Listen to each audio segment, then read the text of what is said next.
Hello and welcome back, family. Welcome back to my community of warriors. I'm Dr. Selma Bartholomew, Dr. B. If you are new to our Legacy Ed News and to our work as Legacy Pathways and to our community, welcome. For those who are already part of our community of warriors, welcome back. Excited to see you for another opportunity to engage with you and to have these brave conversations around the things that are happening within our schools and impacting our families and our children. And as we seek to really transform teaching and learning and leading. I'm Dr. B once again, and I'm excited. It's the month of May. Yes, right. I'm wishing all of my Mayborn happy birthday to you. It's the start of the month of May, and I get to celebrate you. And it's also my birthday month as well. So to all of our Mayborn, happy birthday. But May has a lot happening as well. So I want to take a moment and I want to give a special shout out and love to our moms in the community in our village. So happy Mother's Day to all of the women in our lives and in our families.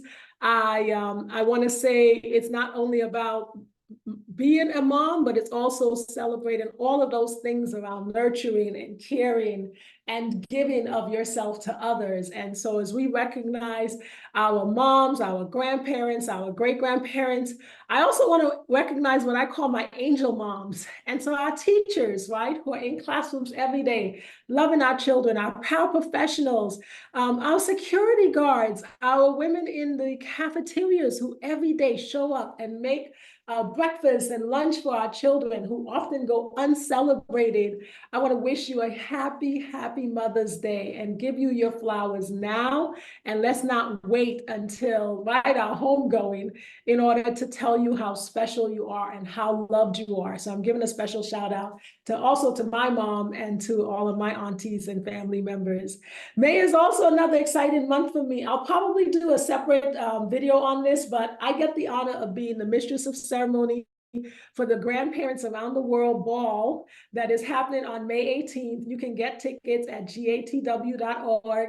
So I'm always honored to celebrate our grandparents, as we were just talking about Mother's Day. And it's a community of, you don't have to be a grandparent in order to be a part of the organization. But I get the honor of hosting their award ceremony and just celebrating that work. So I promise I'll share a little bit more about that. So let's get into it. This is another episode of Legacy Ed News.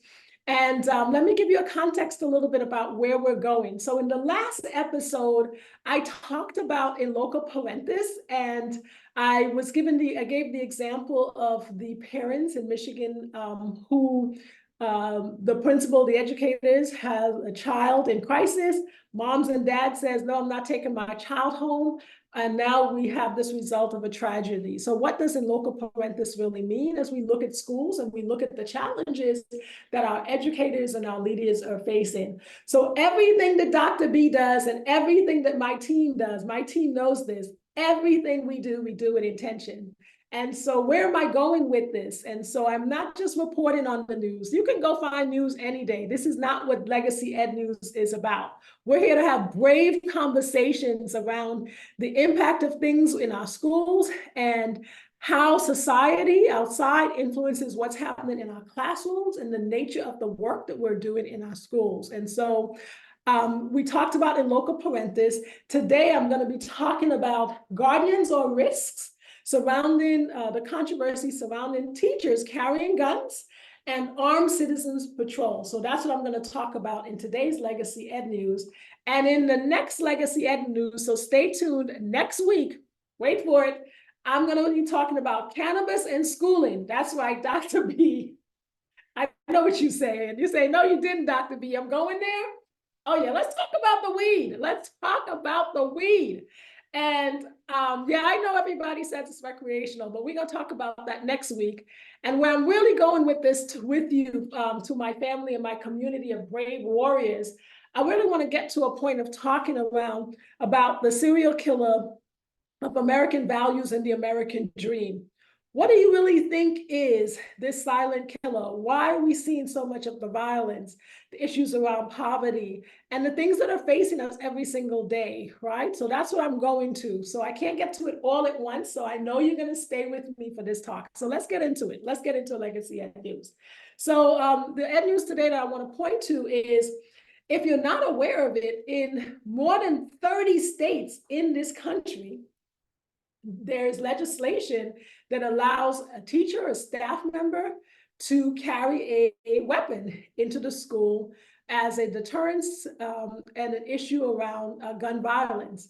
The latest state to do this is Tennessee, and in Nashville, Tennessee in 2023, they had a very tragic shooting at the private elementary school, Covenant School. It was a private Christian elementary school where sadly they lost 3 children and staff members to gun violence, right? And this violence that is being perpetuated and pushed upon children as they come right to learn, and instead that they are faced with armed gunmen.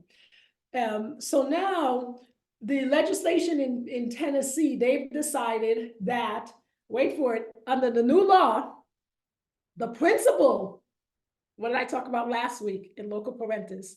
The principal, education commissioner, and the sheriff must approve a teacher before they are permitted to carry a firearm in the school. They have to do 40 hours of training, pass a psychological evaluation, and do fingerprinting before they're allowed to carry a handgun. And this is not only Tennessee, this is more than 30 plus states that has now this legislation. Now, let's be brave, right, in this conversation, because that's how you get to solutions. Well, we know that there's legislation that needs to happen around gun laws, gun permits. And so, wait a minute, okay, so we're not gonna touch that piece. We're gonna arm the teachers. And for some of my principals and my educators, they might say, wow, 40 hours of training. I'm trying to get you, it's hard to even get 40 hours to really help train our teachers on the content of what it means to teach, right? They might be struggling with actually developing a math lesson. And now I have to struggle with, ooh, is this the day? Do I really have the bandwidth in order to be able to be a deterrent? And they do see it as a deterrent. So let me be honest and say that. When you read the manifestos of individuals who perpetuate violence against children, in those manifestos, they clearly say they are doing an attack in a school because children are the most vulnerable, right? They're the most vulnerable. And so they want to be able to perpetuate the greatest harm. And so they're choosing the most vulnerable of places where women and children are. So guardians are risk. So now we were just in Tennessee. Let's float on up a little bit up north and let's go to Connecticut. So in Connecticut, there is a new controversial citizen patrol, a citizen patrol in Hartford, in Connecticut. And it's being led by a minister. His name is Cornell Lewis. And he notes the following. He says, we are not vigilantes. They are not vigilantes. That they are a group of individuals who are disciplined and trained meaning they go to the gun range, people, all right? Not trained in other things, but they're trained that they make themselves go to the shooting range.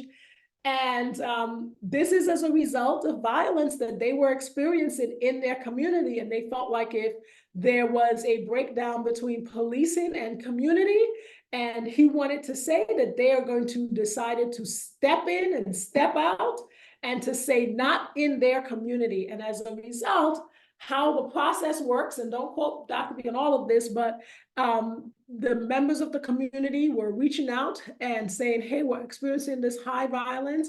And so now they call the self-defense brigade when there's an issue, and they respond. They can call police, and they will also now work to bridge community. The mayor and the elected officials and the police department in Hartford has pushed back and said, oh no, we don't want this, that this is not, not the solution in terms of addressing crime and addressing issues. So I'm Dr. B, right? As we talk about this work with our educators, what no one wants to talk about is that it's really hard to build relationships. And when relationships are fractured, so if, for example, we think of the person who's coming home, from being incarcerated, oftentimes, those individuals have very fractured relationships at home. If you've been a mom, you might pray, you're praying for your baby, your son, your daughter to turn their life around. But oftentimes, by the time that person is being released from being incarcerated, they've gone through a lot. And do we have a village to support individuals who are in crisis? So if the village is experiencing so much pain, here is Minister Lewis saying, hey, this is what we're going to do for now. I'm hopeful that maybe this is an opportunity for them to come together and really engage in a conversation.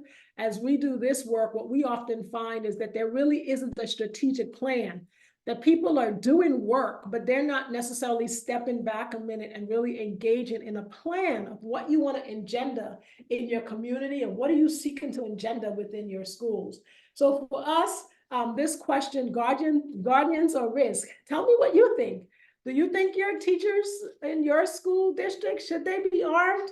How much training? And in most cases also, I should point out that the teacher who is armed or the staff member who is armed, they remain anonymous in order to protect their identity and also ensure safety. So I want to thank you for connecting with me on this episode of Legacy Ed News. I'm excited to do the next session on cannabis and schooling. I want to know what you think about the recreational weed, as I call it, and what is it that you're seeing by way of impact. So stay tuned for that episode as well. Please be sure to add a comment, and I will be happy to respond. Look forward to talking to you more about your work and what are you seeking to engender in your classrooms. For myself, as I think about this brave work we've been doing, most people push reform outside of the classroom and they wonder why it's not working.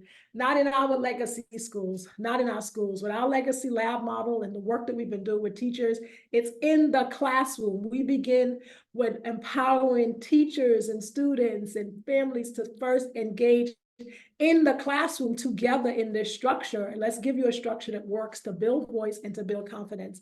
You want to learn more about our work, please feel free to connect with me. You can find us at www.partnerwithlegacy.com and send me an email, put a note in the comment, tell me what you think about in loco parentis, tell me what you think about guardians or risk, and be ready for my next conversation on cannabis in schooling. And then I'm going to this broader conversation on the serial killer of the American way, of our American dreams. And so look forward to connecting with you. Once again, happy Mother's Day.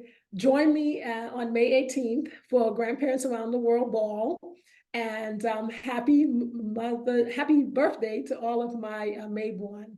And let me say to you, to my community, saying thanks is never the same as giving thanks. And I give thanks for you. Until next time, family.